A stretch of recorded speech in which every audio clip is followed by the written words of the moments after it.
It dates back to the 17th century. An early form of plaster bonded with horsehair kept the drafts out of exposed wooden frame buildings. Sculpting or patterning the plaster became fashionable. It's called pargetting.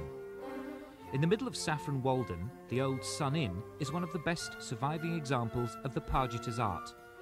The designs are, according to the experts, strikingly original, showing the individual hand of a master craftsman. On a more humble abode, the pargetting isn't so good, but at least it's been preserved. Essex County Council are concerned that pargetting, which remained common until late in the last century, is dying out, and where it's restored or even imitated, it isn't done properly. Just down the street, the sort of modern copy that upsets the purists. What's wrong with the new way of pargetting? Well, the major problem is that pargetting today is carried out in a cement plaster, which has very different characteristics to the old lime plaster.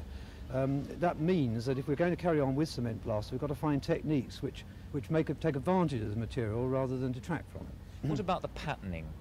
Well, the patterning, most of the patterns that are used today are based on old traditional patterns, but in using a different means of putting the patterns on, it produces a rather harsh and mechanical effect.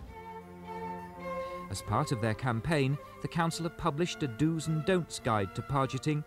They'll also consider grants to make sure new or restoration work is done by a proper craftsman. Michael Wilson in Essex,